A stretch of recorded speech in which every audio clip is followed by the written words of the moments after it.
questions that you missed. So just, you can tell me by number or just the question if there's anything you want me to address.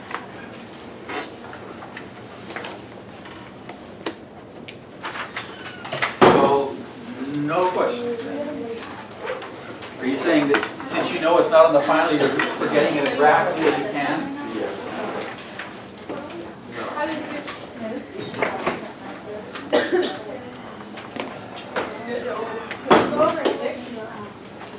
Yes. So, what specifically about number 6? Just the whole problem? All right. So, yes, actually, this is something I'm going to ask you. The colors on soap bubbles, colors on oil slicks, colors on Christmas ornaments, blah, blah, blah. What causes those colors? What's the physics behind what causes those colors? On oil slicks, soap bubbles? What's the name of what's going on? Thin film? It's thin film interference, is what it's called. And it's not, and so a lot of people are on the same page with you. So it's not the three things that we talked about. It's not dispersion, it's not refraction, it's not reflection. It's none of those, it's interference. That's what causes those colors. It's thin film. Interference is the word I'm looking for. Why are there different colors? All right, when I look at the thin film, why do I see several different colors? Different. Exactly right. It's different thicknesses. So when you have the oil spill, or the little oil film of oil floating on the water, not all the oil is the same thickness, so different wavelengths of light will be destroyed, leaving behind the colors that we see. I mean, that's kind of a big takeaway from this. I want you to understand with thin films, is that it's not any of those other three things that we talked about, not the reflection, refraction, or dispersion. It's none of that. It's dispersion causes specifically what kind of colors? Rainbow colors, right? And we talked about the fact that thin film is never, I feel like I'm talking over the top of some conversation, so let me know when it's okay for me to start. Cool. I guess if I just pound my fist, I can make you all be quiet. No. So understand what I'm saying there is important. Rainbows come from dispersion, all right? And thin film comes from interference, literally of cancellation of light due to the path differences. If you ever run into that at any other point along the way, at least know what's going on there. So then from there, was there a further question? Or is that the whole question you had? I Oh, who's the one who asked number 6? but thank you. Oh, it's you. And is your question answered then? Or do I want to do the next part? It was mostly on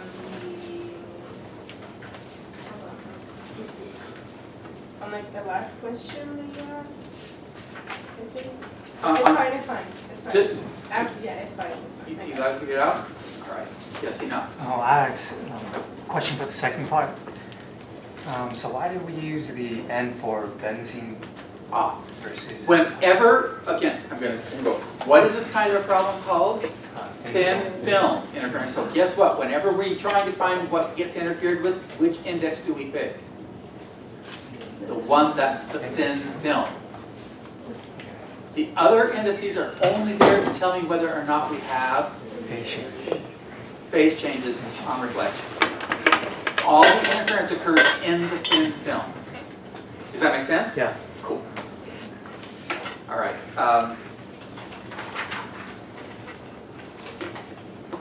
Anybody else before we go through all these exciting relativity things?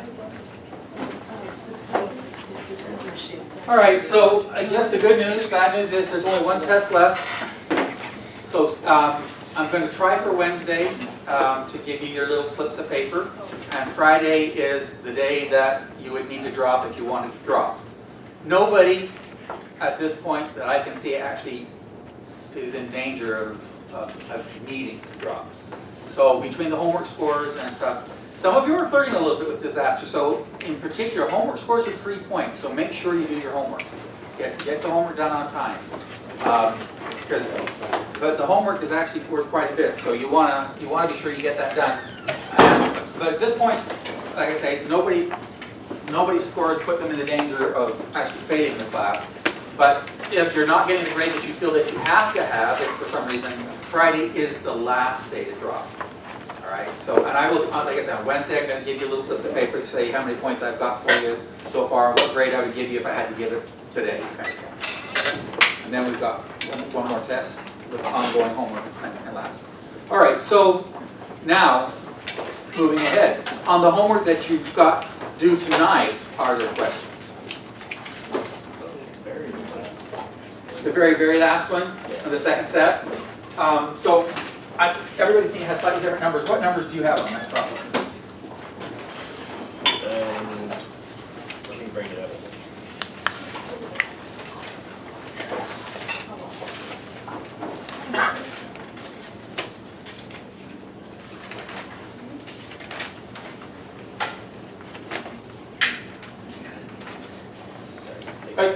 If anyone has any other one. It's okay.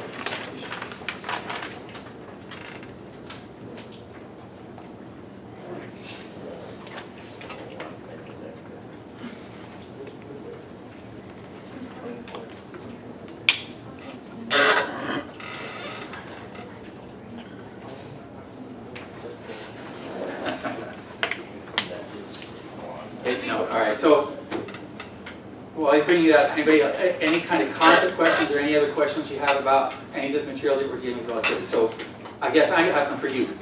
What is proper time?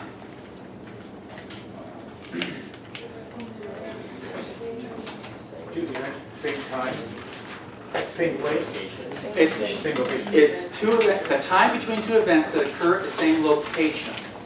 All right.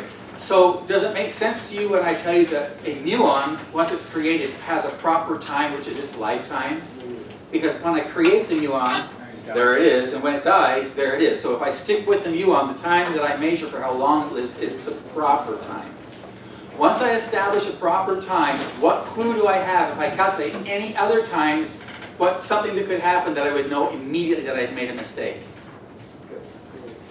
If I have a proper time of 2 milliseconds, or 2 microseconds, let's say 2 microseconds. So I say the proper time is 2 microseconds.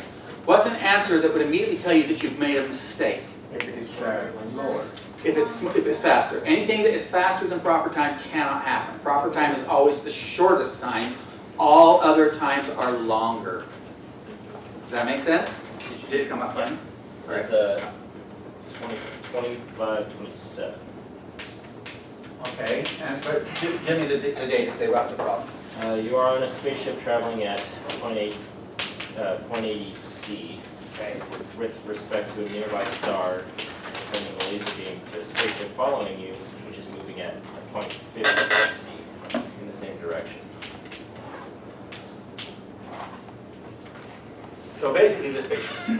The star says this is 0.8 C, the star says this is 0.5 C. And this ship sends a laser beam back to this one, and they're asking me, first off, they ask you to put some wrong answers. So they're saying, based on the mechanics that we learned last semester, how fast does this beam of light look? Is it from the point of view of the star in this case, or was it from the point of view of the 0.5 C? There's multiple words. What is the speed of the laser beam registered by the second ship's personnel according to the classical? All right, so according to classical physics. So I'm here. How fast does that ship look like it's moving? 0.3 C. Does everybody see that okay? So this ship sees this going at 0.3 C, and then it's firing a beam back, and which is the speed of light should be speed of light, but because that's moving forward from classical physics, it should be coming at me a little slower than the speed of light. It should be coming at me at 0.7 C. So it's 1 C minus 0.3 C. Right, in other words, it's the, so basically I think I'm sitting still. I see this ship is moving at 0.3 C.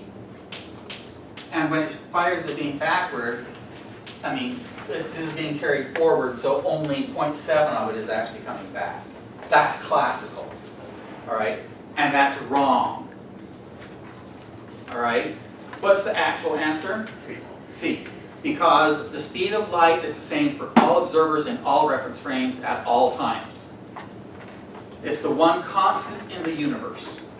you will never measure anything but the speed of light for the speed of light. So we're good with that, right?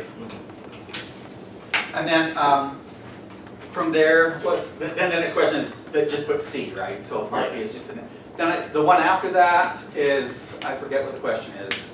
What is the speed of the second ship with respect to yours according to the classical addition velocities? All right, so in other words, if I want to know how fast this is according to this ship, right? So again, what it is, I see, from my point of view, I mean, I'm sitting still, so it's the difference between these two, right? This is falling behind at a rate of 0.3 C from classical. Does everybody see that? So then they say, how fast is it really going? And that brings up the equation we did last time that everybody loves.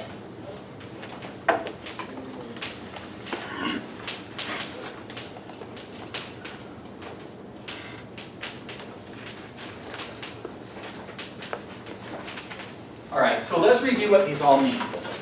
What does 0S mean? Or OS? What's the speed of the object in the S frame? So before I go any further, what frame did they tell me I'm measuring from? They said choose how fast does this guy think that object's moving. That forces where my S frame is. So this becomes the S frame because that's what they told me I want to measure from. That's how I know that has to be my S. Do I want to make this S prime? No, because this is the thing, this is my object. So what's the S prime frame if I made this the S frame? The star. Does everybody see how that works? I think it's asking the second ship, which is the one behind. Yeah, we want to find this, but we have to choose an S and S prime frame. I don't want to choose this to be my S prime frame because I don't know anything about it. I do know about the S prime frame because I know the speed of these things relative to the star.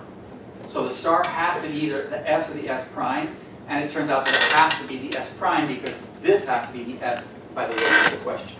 Does that make sense? If I were to choose this, I'd immediately know that I had chosen it wrong because I wouldn't be able to fill in any numbers on the other side of the equation. I wouldn't know any of the answers. But I can figure it out if I take a look at this now. So this is what I want. It says, what is the speed of the object of the S frame?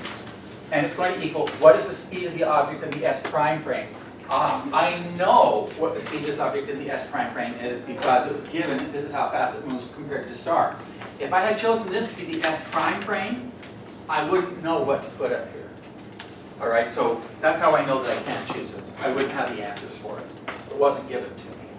I guess that's just kind of confusing because saying what's the speed of the second ship, but it doesn't really clarify, like the second one in the order that it says, like, because it ordered, you were on a spaceship traveling at 0.8 C, and then So they're doing it in the order they introduced them. So you're in the 0.8 C, the second ship, and that's how they made that the second ship.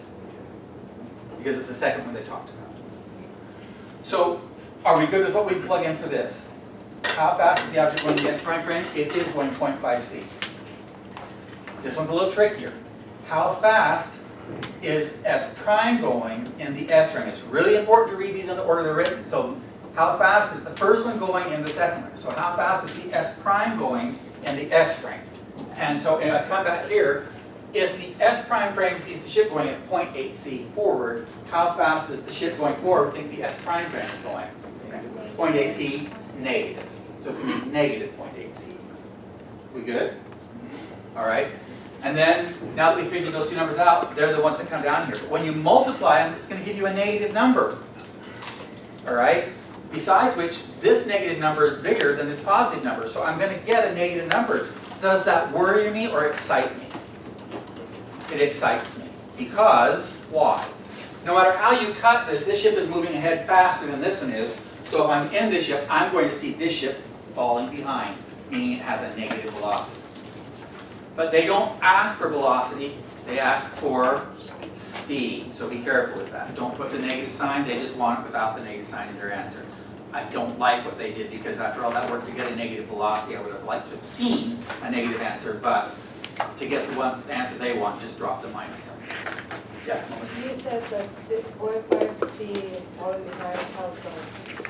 if this was going 0.8c and this was going 0.5c, then from the point of people in this ship, they're going to get further and further away, which is going to look to them like it's What falling about the behind. laser? So the question, answer to that was that light has the same speed for every observer, everywhere, every time. Even though the first question says find it from old physics, then you're going to get a different answer. But in relativity, the speed of light can never change, so it will always just be c.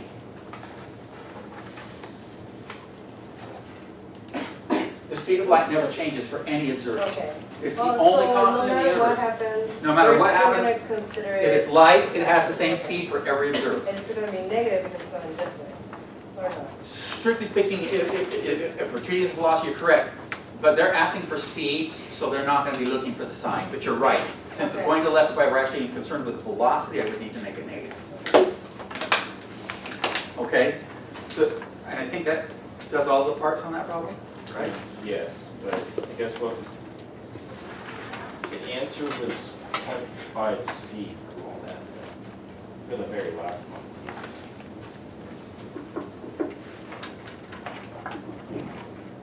What is the speed of the second ship with respect to your recording relativistic? And it came out to 0.5c now. Well, let's do it.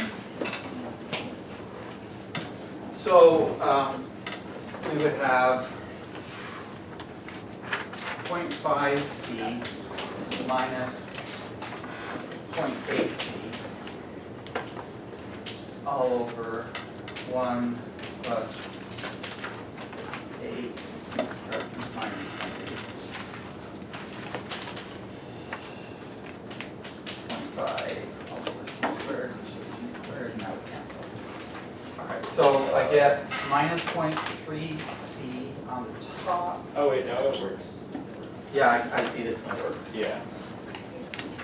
Okay. Where's the c squared coming from on the top? It's 0.8c, 0.5c, and Oh, I just didn't write them in, so I had to put it in afterwards. Because I was lazy and I thought I did. Yeah, Sorry, why is it minus 0.8c? all right, so this is the number we're looking at. How do we read this number? How fast is S prime frame moving in S frame? S frame is my ship, so I'm sitting still. And how fast does the star look like it's moving? Negative 0.8. Yeah. Negative 0.8, because the star thought the ship is moving positive 0.8, so the ship's going to think the star is going negative 0.8. Does that make sense? Yeah. Okay.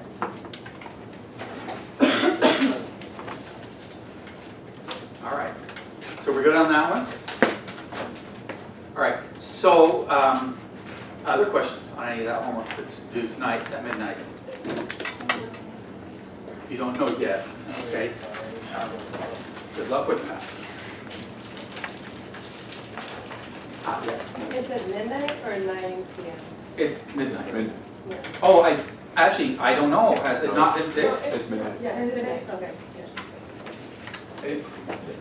I don't think they've reset globals on me since, but it can happen, so please know, but it's supposed to be midnight. George? The lifetime of the speeding we want. All right. Yeah. So, actually, give me all the numbers. I know it's 2.2 times 10 to the minus 11, right? Is that the proper time? If I'm remembering correctly. The actual proper time of a muon is 2.2 times 10 to the minus 11 seconds. Minus 6. Minus 6? Okay, I'm thinking of the wrong number. All right, so the proper time for the muon's life is 2.2 times 10 to the minus 6 seconds. All right, and then since there's several problems involving that, remind me of the other data they've got. It's traveling at 70% of the All right, so we know that the speed is 0.7c, because they say 70%, which is the same thing as 0.7, right? And then the question is just how long does it seem to last to us, or decay in the observer's rest frame. in its own rest frame? In the observer's. Oh, in the observer's rest frame. All right. So first off, in its own rest frame would be this number, and in mine, the only thing that ties us together is what? What's the name of the topic? That answers this question. I'm talking about time, therefore it's time dilation. All right. What's the factor by which time always dilates?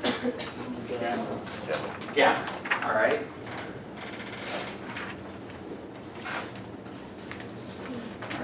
So, do we have enough information to find gamma? We'll put that up there.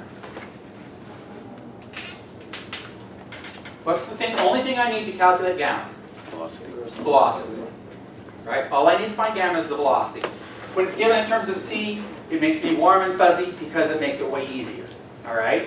So what happens is 1 over the square root of 1 minus v squared over c squared. If v is given in terms of c, then the c squared part just cancels, and it makes it a little simpler to do. In this case, in fact, that's what happens. So I have 1 minus 0.7 squared. Do you all see how that happens based on this?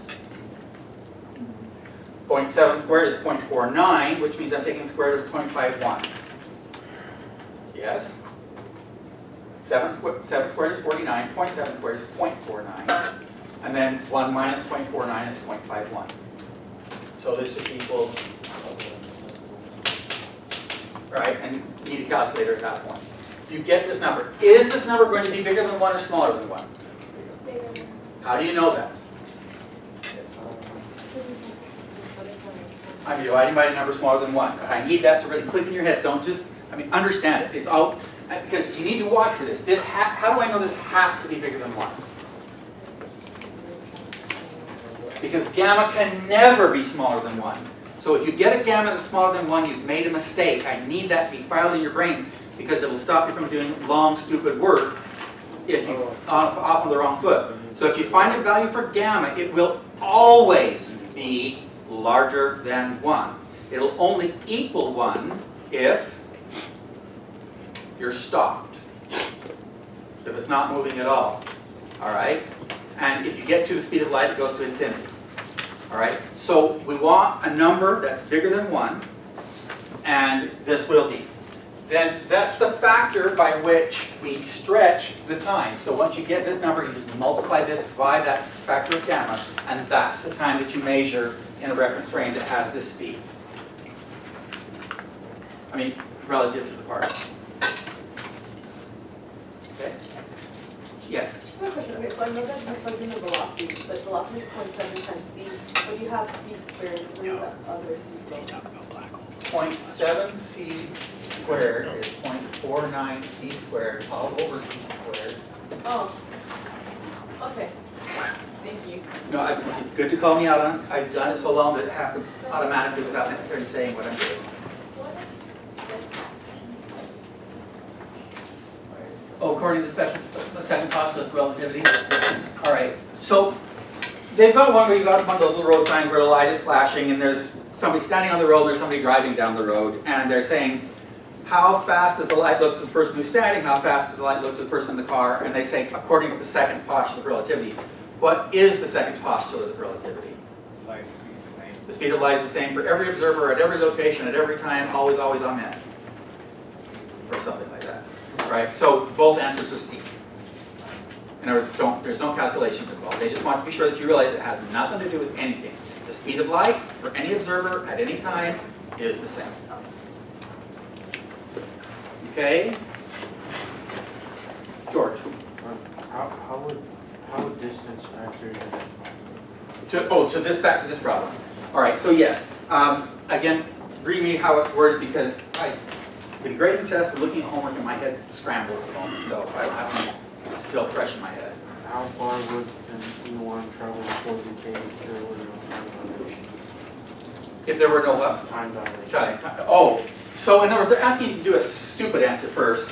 So basically, we know how fast it's going. We know how long it lives. We would just say distance times velocity.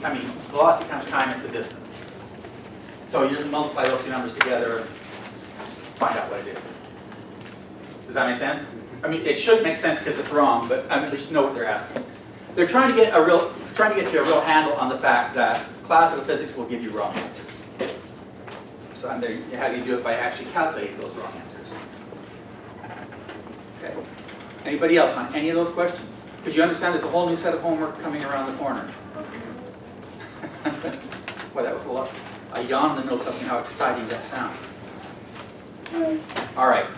So, are we good? By the way, today's lab is basically, I'm just going to work through several problems. Just make sure we got our feet underneath it, but I'm going to introduce a little bit of new material right now. As soon as I make sure everybody's got their questions answered on their homework. All right. So at this point, guys, what we've done is we have actually talked about the fact that there's proper time and there's proper length. And when something moves rapidly, the length can change and the times can change, and that's all because the speed of light can't change. Do you feel that you understand the reason the speed of light can't change well enough to explain it to somebody else? Why? Why does it have to be a constant? Because there is no medium involved. There's what? There's no ether or anything like that. Like, Oh, you say there's no medium involved? yes. Yeah, all right. That's not a bad answer, but there's something a little more fundamental that I talked about last time that I'd really like to have in your heads. Why does light travel?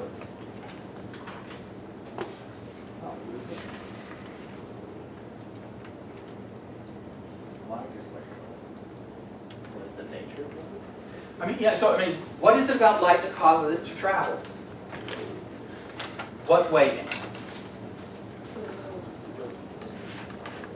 When we say something's a wave, what does that imply? Something is a wave, that means that there's a quantity that is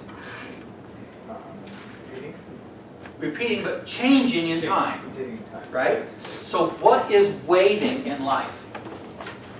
What is it that's changing in time? Say what? It can't, that's actually on the right track, but it's the wrong direction. So the intensity is what can't change. Because the intensity, well, actually it can diminish, but it can't increase.